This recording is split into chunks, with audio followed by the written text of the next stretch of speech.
Okay, this video is not going to be one of those happy videos, those where I talk about minimalism, and lifestyle and self-improvement in a very entertaining way, or at least with every video I hope they are a bit entertaining. This is going to be a bit of a different video, because this is not scripted. I just speak my mind, and well, yeah. Topics we need to talk about, topics that can't be ignored.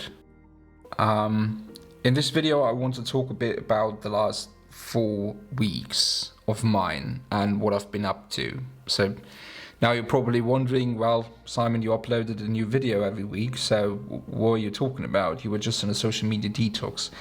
And yeah, that is true to some extent. I was on a social media detox. A video on that is coming next week. Probably working on that, and yeah, I uploaded a new video every week. But the videos that I uploaded, they were all already pre-produced, so I was done shooting and editing all of those videos basically 1 week into my social media detox.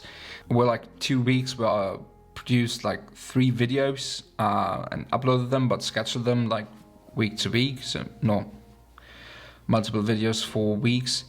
And the reason was, in April, I wanted to take like a week off of making videos, a little pause, a little creative pause, whatever you want to call it. And it ended up to be, I would say, much more of a crisis. So throughout this social media detox, I came across a few struggles, a few problems, being stressed out and all of that. First of all, my girlfriend had an operation. Not that complicated as such. If you take her illness, she was actually the second person on earth to ever get treated with that operation. It was an operation in 2 organs, and well, I brought her to a hospital. She went inside, and yeah, then I thought there were like at least 5 days where she would stay in the hospital after the operation. But surprise, surprise, she was actually allowed to leave the hospital 24 hours later. Which was weird to me, which was weird to her, which was weird to her parents and my parents and basically everyone we talked about. I mean, her mum works in a hospital. She works in a hospital. This is not usual. It's completely weird stuff. But, well, what can you say? I need to take care of her, of course. But her condition went worse. She suffered from a lot of pain and panic attacks. There was just... Of course, I worried about her and all of that. And then, yeah, it was weird. And that's like 2 days later. Of course, she didn't want it to, but we brought her back to the hospital. And then she stayed there for 5 days. After that, her mum came to Munich and took care of her. And like 1 day after I brought her back to the hospital, I had a phone call with my dad. COVID positive. His wife too, one of my stepbrothers as well, but all 3 of them positive with COVID. Nothing too dramatic. They had like usual normal symptoms that you would have when you have a cold. But still, again, you worry about persons that are close to you or close to your heart and that you care about. It's just struggling times, I guess. And because all of that and a few other things, I was completely stressed out. I was completely out of energy, of power, of motivation.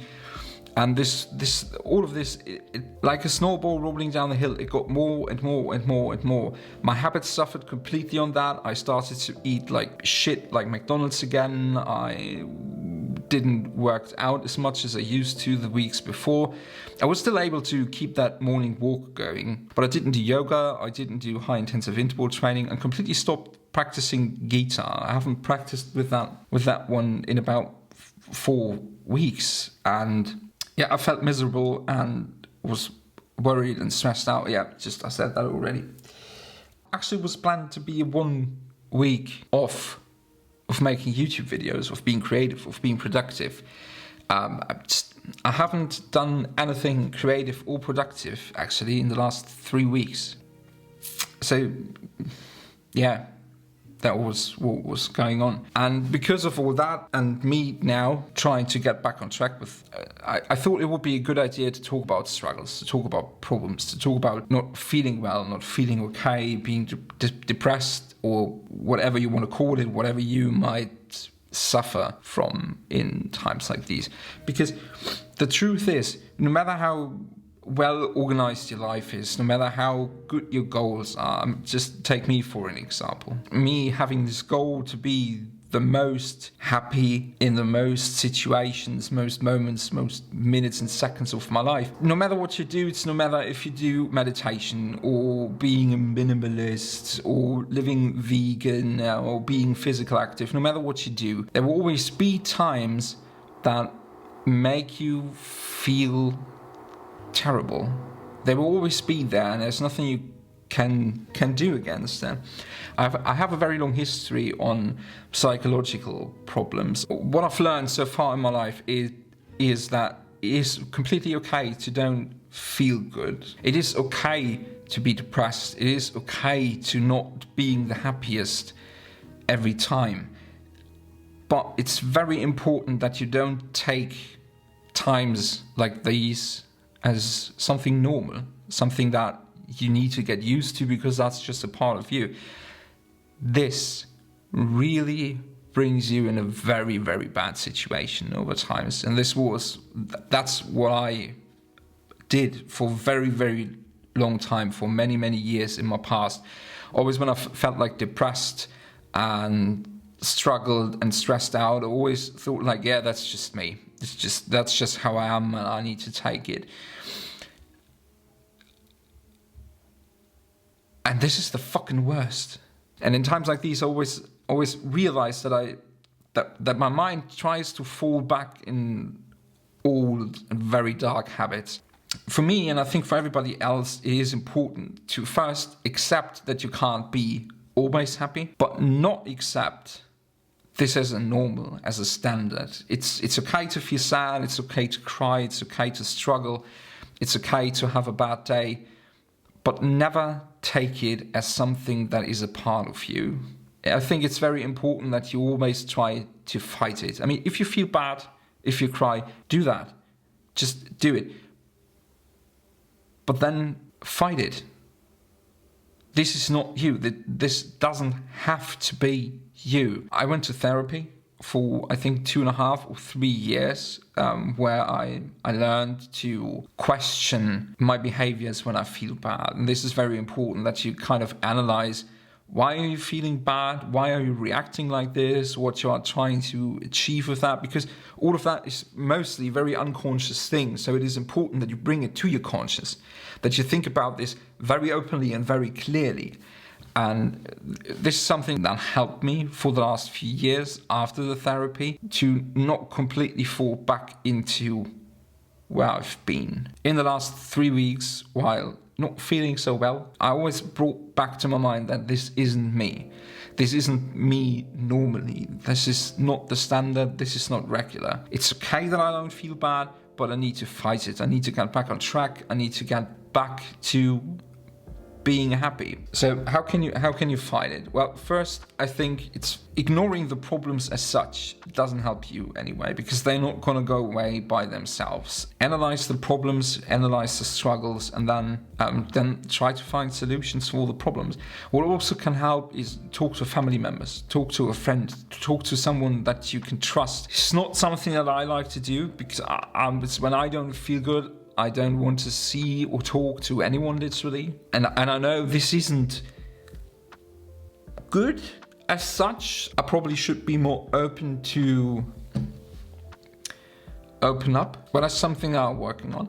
If you can't handle the stress, if you can't handle the feelings anymore, go for professional help. Go to therapy, or at least go to your family doctor, ask for help. It's very important to know that you never have to be alone with all of that. There's always help reachable. Mental health in general should be something that we need to talk about more openly. I think that we need to take mental health problems as seriously as we would physical problems. And in order to do that, we need to talk about that. We need to be open about that. We don't need to be, there is no reason to be shy. There is no reason to be ashamed of. Also very important, I think, is just like, don't compare yourself to others. We all react differently to problems, to struggles. Yeah, that's what I actually wanted to say in this video. This is the message, as you want to. Just to make this clear, so my girlfriend is doing good. It's not perfectly, but she doesn't suffer from a condition anymore, which is absolutely great. Gastroparesis is one of her illnesses, if you're interested in knowing more about that and getting more into detail. And if you speak German, that's actually very important. I put a link down in the description of her YouTube channel and of her Instagram.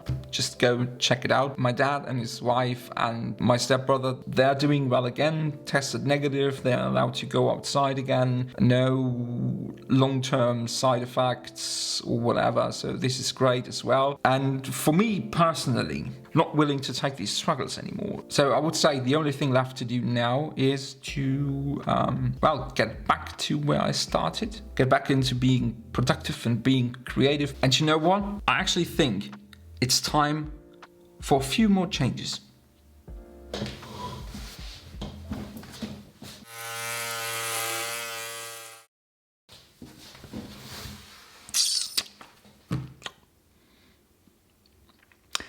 Yeah, back to normal.